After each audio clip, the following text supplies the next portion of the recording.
Welcome to 30 Flirty and Panicking, your go-to podcast for embracing the unexpected and building a life you love. I'm Kelsey, and today we're diving into the world of brand building with someone who is living proof that you can take an idea and turn it into a cultural phenomenon.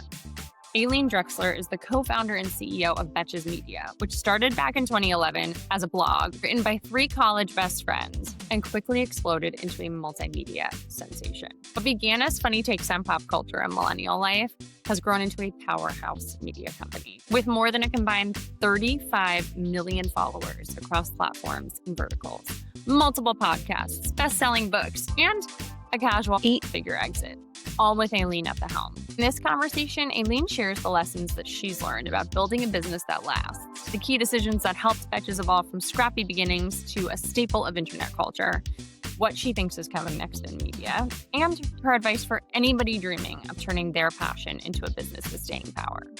So whether you're an entrepreneur or just a daydreamer with big future plans, or someone who loves a good origin story, this one is for you. So let's get into it.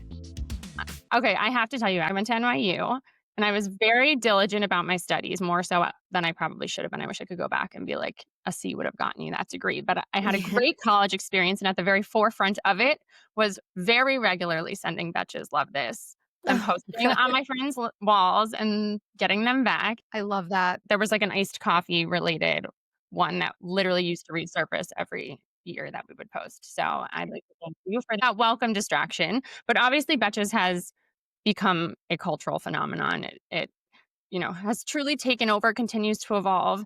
And I would love for you to start by just taking us back to where this all began. Yeah, of course. And thank you. It's funny for you to recall certain posts that I remember writing with my two co-founders as 21-year-olds in our college apartment. So hi, I'm Aleen Dreksler. I'm the CEO and co-founder of Betches. So I started Betches in 2011 with my two childhood friends and college roommates. So we grew up together, knew each other since we were 10 years old, and went to college together, lived together senior year. And that was in 2011. During that time, I'd say there was like a really prevalent bro culture going on. Like there was like the Tucker Maxes and the bro this, bro that. And it glorified that like flawed male behavior. Yeah. Fine.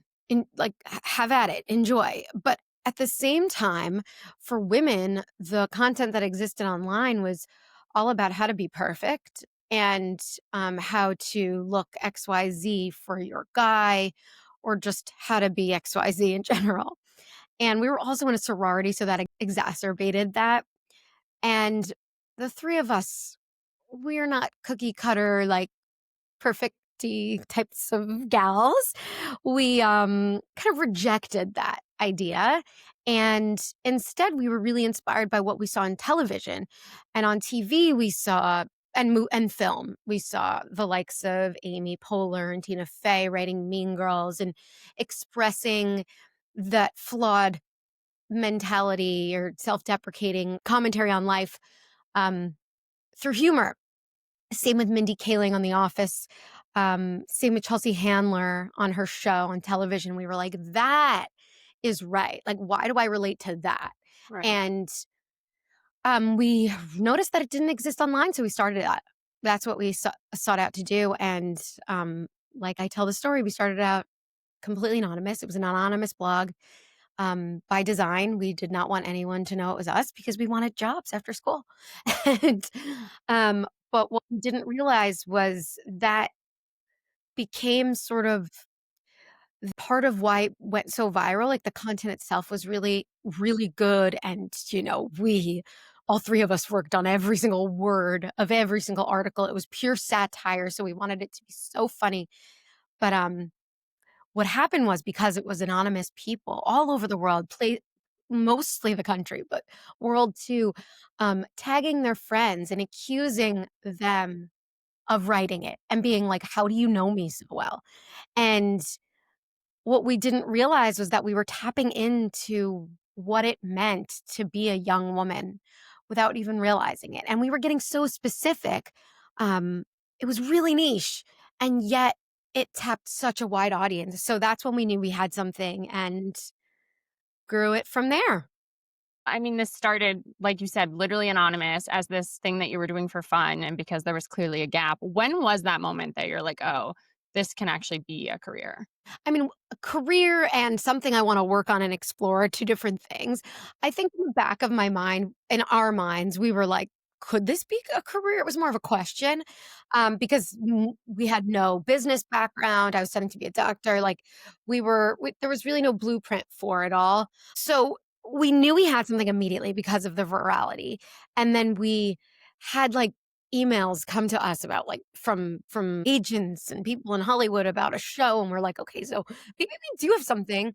And then we had one of our friends had a brother who was an agent who gave us the advice to solidify our IP. And at that time, we're like, what's that mean? But write a book essentially. And so that summer after school, um, instead of trying to get into medical school, I we worked on that proposal and we sold it to Simon and Schuster and we wrote our first book. So that was like that moment where like, okay, now we definitely have something. And then every year it was a test of that. Like, do we keep going or do we not? And every year we decided we're going to keep going. We're going to keep going because we never really raised any money. So the only people we were accountable to was ourselves, and we were against our own growth goals. And yeah, and here we are. That can be scary, right? You talk about somebody being pre-med. I've, heard you speak about your family and they sound absolutely wonderful. And you kind of have this like plan that feels a little bit more solid and like there's a natural progression there. And then in doing this and exploring this route, you are taking a risk. Was there ever a moment where you were like, okay, maybe I should step away from this and go back to safety? Or was it just kind of like, I'm going to give this thing all I have? I think I was young, just 21, and I wasn't like jaded by the world of like experience. And I think that I wasn't such an overthinker back then, like I am now. Right. And because I had such little responsibility at that time, besides myself and, getting a job and starting to work, I think that I was so much clearer on my gut. And the only real people that I didn't want to disappoint were my parents. So I was like, this is going to be good. This is going to be something big. I know. So I need to go with my gut on this. And the scariest conversation was really not the risk to jump in, but was to tell my parents because I knew we were going to make money. And that was also why I had my job versus like my co-founders had their job. I mean, we were all three real creatives. Like all three of us were writing every single article, doing everything together. We started to specialize a couple years after that, but I was always the CEO and I was always driving the business forward. And so I always had that nugget of a vision that kept growing. It was a seed and it kept growing and growing. But I always kind of had this belief that it was going to be big, and maybe that's delusional or not. I don't know. But yeah, I just kind of went with that. I didn't know if it was a risk. I mean, yeah, it was a risk. I was like, yeah, I could always go to medical school because it wasn't that big of a risk because I was about to take on loans to go to school. And that is kind of worse. Yeah, you're so right. I guess I didn't really think about it like that. You're like, at least we'll try this. And if, God forbid we need to pivot, we can always do that. I had a publishing company, a famous publishing house, offering us a check to write a book about, like to make jokes in a book. And I was like, all right, let's Sign go me with right up. this. Yeah, no problem. You talk about being the CEO. There's so many people out there who have passion projects or are, creating in different ways. And there's a big difference between having something that you're putting out for fun and then putting out something that you monetize. Can you talk a little bit about that process for you and how you started to shift to business planning versus something that you were doing for fun? Well, it became a business after we graduated because we were like, all right, well, now we need to make money. And it was really on me to kind of figure out how we're going to monetize it. And again, it was not meant to be a business. So it was like a big learning curve to understand how to run a media company. To us, it was really just like a blog. And At that time, I didn't necessarily think of it as a media company. I was like, we have something special. We have an audience. And so what if we just keep working on building really, really good content for this audience and make meaning behind the Betches word, which is now, I'd say, a brand. And that's what we were doing then. And meanwhile, let's try to figure out how to make some money. I know we have to monetize our website because that's what we were on. So, okay, we'll turn on some Google ads. I'll ask a few people here and there what to do. I didn't really have a good network when it came to advertising or media. I was just reading what people were doing. I taught myself Photoshop on YouTube to like design a logo that I wasn't taking from Google. So it was original and proprietary. And it was really just learning as we went. I mean, we also made money on our book, but then we were like, okay, how do we translate that and continue it further? One of the biggest, most important decisions that we made was to keep our blog consistent and have something out on a regular basis, no matter what, so that it wasn't just for fun and it is a true business because you have an audience that that relies on that consistency. And so that was a really important piece, I think, of the puzzle. And then I think one of the pivotal moments in the future of going from kind of very small, lightly earning company to still figuring things out to, okay, now we're in real business was after we started our Instagram, we received interest in advertising on our Instagram, and we didn't know people did that. We were like one of the first in creating branded content before that was even a word or a phrase. And so that was the moment that it kind of blew up because we were bootstrapped. We never raised any money until we were acquired in 2023. So we couldn't invest or compete with the likes of the BuzzFeeds because you need to spend real money to get to that scale. And so instead we were like, where can we be super scrappy but still grow our audience? So we kept our blog really niche, satirical. We had our book. And so then we started our Instagram. So we were creating this media business and this brand and ecosystem, one brick at a time. Yeah. And I think something that you did so beautifully is you stayed true to you guys and what brought that success in the beginning. Anytime you come up with a new idea, everybody wants to give you their opinions. And I don't know if I heard it or if I read it somewhere, but even like the name Betches, which obviously you can walk into a room and say one word and people know. So obviously that was the right call to go with that name. But I feel like that might have even been one of the things that you heard pushback from people. How important is it to stick to your guns? And what, I guess, would your advice be to anybody else who's just starting out and is getting a bunch of advice from other people? Yeah. Sticking to your vision and your belief system for what you think your company or brand is the most important thing. Know that advice is advice. And it's at the end of the day, your decision to take it or not, or to take a piece of it, take 3/4 of it, take one piece of advice and another piece of advice and put it together and make your version of what that result is. It's yours to take and do what you will. It's a tongue twister.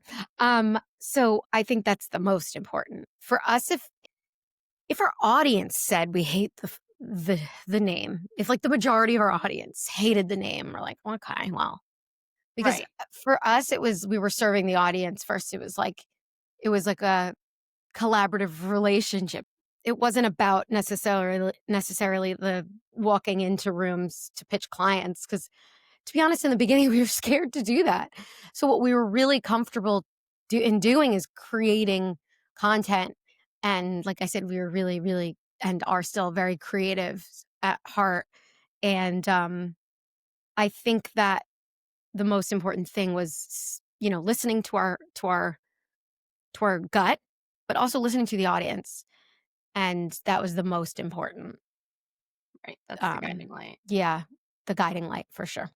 Working at something that you're passionate about and rolling up your sleeves and giving it your all is one thing, and doing that with your very best friends is a totally different thing. What's your advice for anybody working with people that they care about or loved ones? I mean, there are amazing times in business, there are tricky times in business, there are stressful points. How do you guys kind of balance the friendship and the business of it all? How?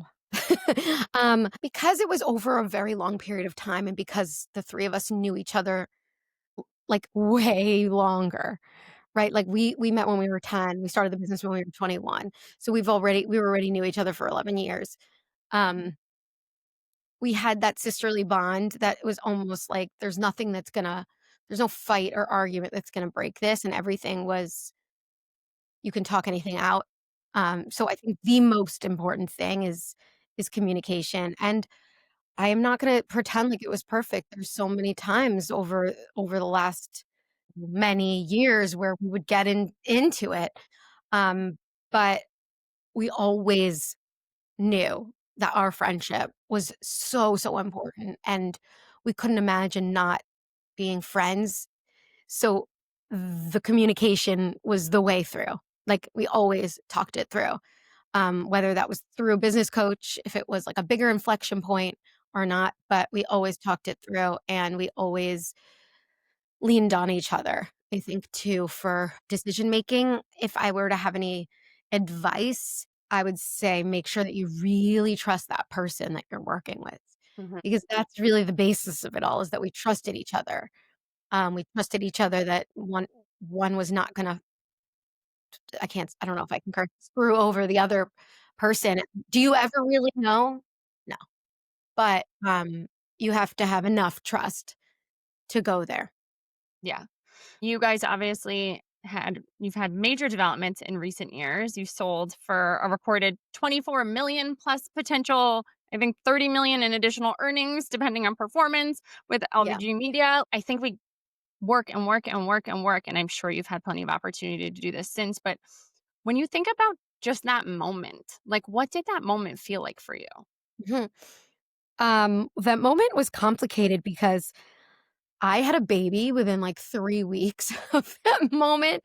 I saw that. So, I it was many, many different emotions, but just that specific moment when we signed and sealed, we were working on this deal, and I was working on this deal for more than a year. So, I started working on the deal before I was pregnant. Right. But I would say it was such an achievement. It's one of my greatest. Hope that the achievements keep coming, but yeah, I was just really proud of myself. I felt like it was a milestone in life. We never really sought out an exit, but I knew in the back of my mind that that would be amazing. Yeah. And I always took conversations throughout the years, and we all agreed that we're not going to do it unless it's right. And that was also part of that feeling was that wow, we did this on our terms. And also we were scared because it's like, what's next?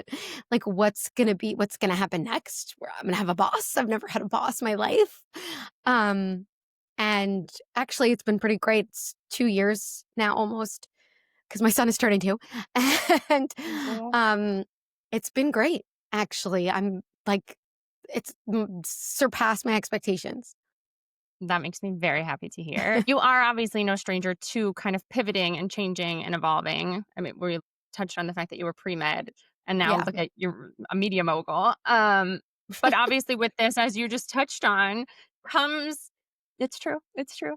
Obviously with this comes additional change. And I would imagine for somebody, especially who's been like you in truly in the driver's seat doing all sorts of things to kind of have a slight dynamic change. I'm sure you're still doing so much. What is it like to have a boss? What is it like to kind of be in this new era for you? For me, I can speak to my personal experience, but that's what it is. It's a personal experience. Everybody has a unique experience because it depends on the boss. It depends on the team. It depends on the company, that company's growth, the company's investors. Like what's the specific scenario that you've put yourself in? For me, the changes are they're big. I mean, not only do I have a boss, but that boss took his company public in the UK markets. 2 years before that. So now I'm part of a public company that's listed in the UK. So that's changed so much about like the internal processes. Like I had to get comfortable with reporting numbers publicly and people knowing my business. And Literally. that's just something to get used to. I mean, um, the most important thing in business are the people you work with. And when they say that working for someone else or selling your business, if you're staying on, of course, it is like a marriage. And so I knew that going in. So huge part of the decision in going with Flat Bible Group was who am I working with? What is the CEO like? What's the founder? He's a founder CEO, Solly. And will we gel? And can I trust him? And because trust is a really big thing for me. I'm sure it's for everybody, but that was the big question for me. And I did find that okay, I think that I believe that we will get along. And I and I also really admired their um their financial rigor. So the way that they thought about their profit, their finances, the way that they spent money, both conservatively with risk, calculated risk. And that's the way that we built our business too. It's like with profits, right? We just reinvested our profits throughout all of the years. And um, at that time, the landscape of media is quite bleak. Many companies were going under and selling for all stock, et cetera, et cetera. So um, that was really important to me. So because if you can't agree on how money is being spent, then it's gonna be a tough partnership that you have to stay on for. Right. In this current era, you've also launched a Substack. Please Mhm. advise. So fun. What made you want to do that? I get a lot of questions in my DMs on Instagram just about work and mom stuff and work and mom stuff. And I also remember when we were building Betches that I didn't really have any mentors. Really, it was just me, Samuel Jordana. And I mean, we had amazing people around us, like our CPA accountant, our finance guy, who like, had been with us since day one. He was a great advisor. But in terms of a mentor who has done this before, we didn't have one. And I was kind of put those two things together, and I was like, maybe I can kind of go for that, like in this format, in this Substack. And it's still evolving. I had to take a break from it to be completely transparent because I had no time. I also have 2 very small children, and I was like, "Shit, I bit off more than I can chew." But that said, I am right now scheming on how to come back in a way that is more sustainable and more fun too. But yeah, so it's called Please Advise. It's on Substack. Just look me up, Aleen Dreksler. It's also in my bio at Aleen.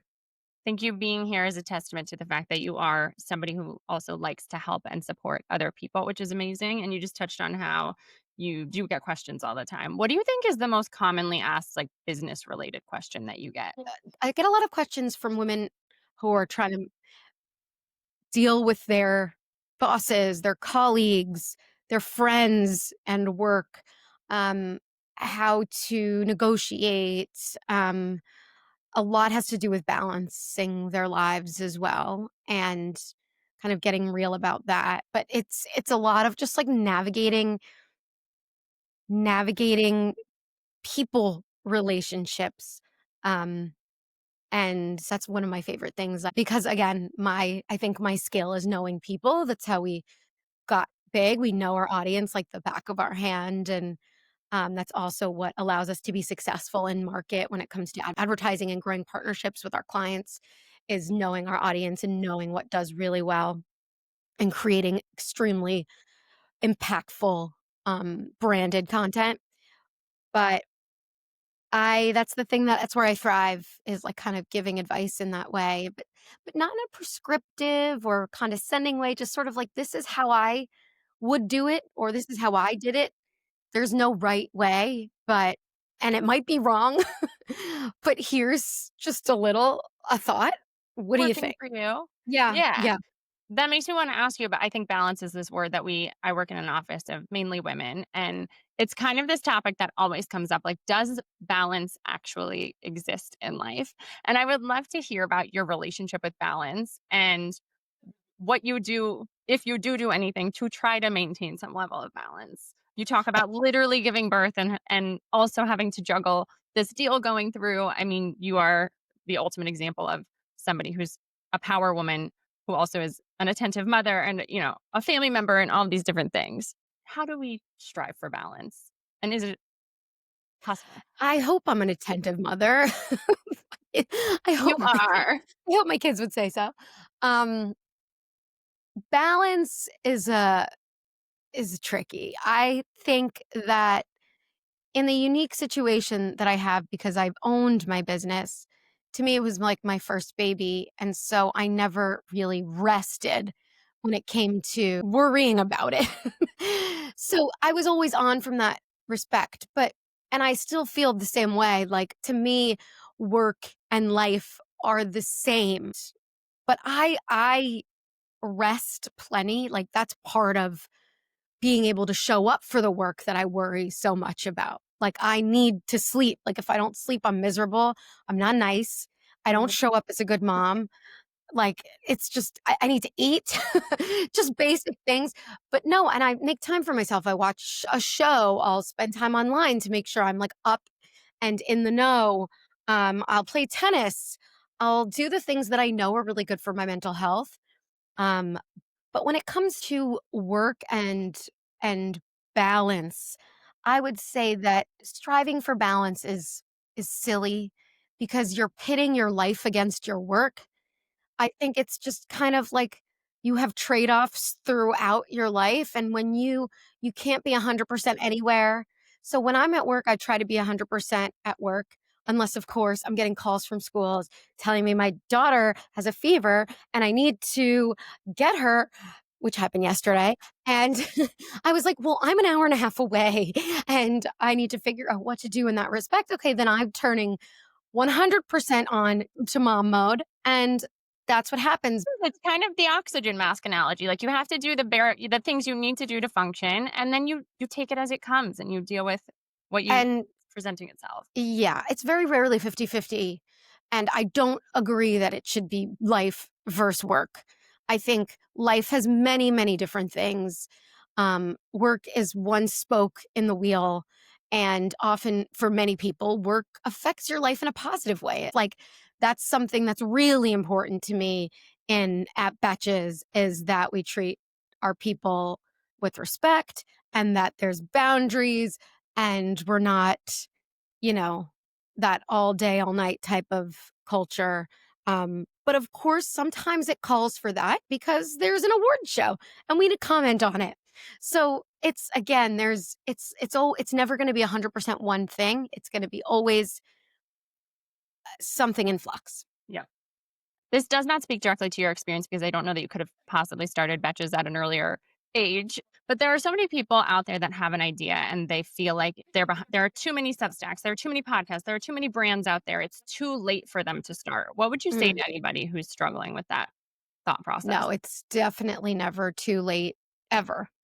I think I'm personally really inspired by so many creative women who got their start much later. Like I mentioned Mindy Kaling before, like she she was, I mean, yeah, she got successful over time through The Office. She wasn't I have to check how old she was, but she definitely wasn't like 20 when everyone now expects to be millionaires. Kristen Wiig also, I think she got her big break when she was like 40.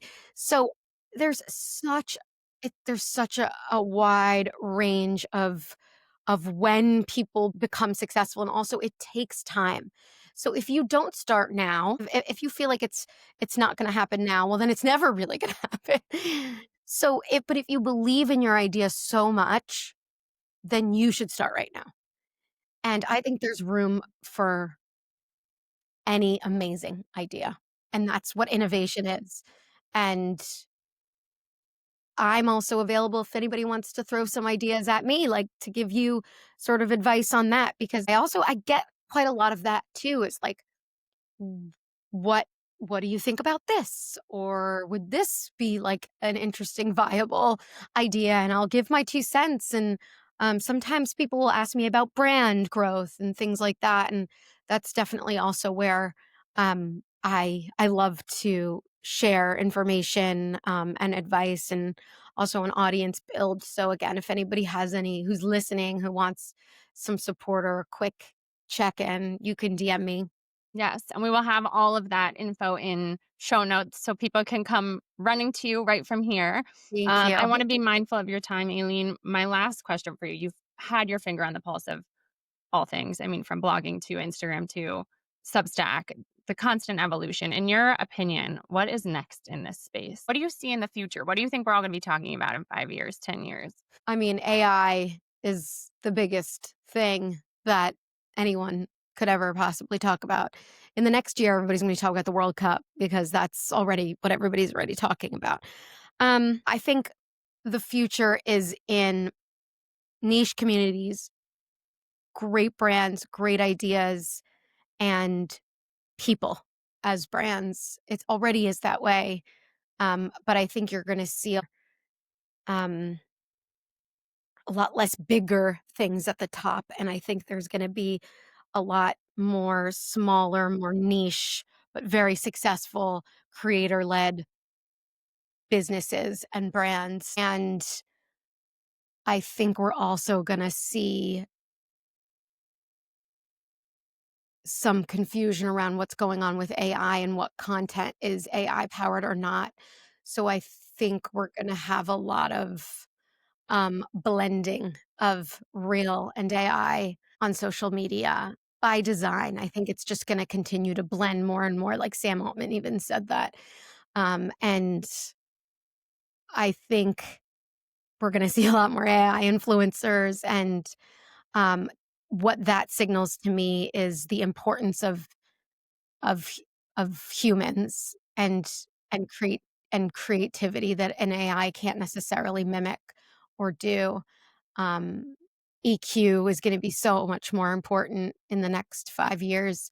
I already read that, while engineering was one of the most important or bigger, more successful majors in school, it's going to start going towards philosophy and Mm, things that are much more cerebral and debatable.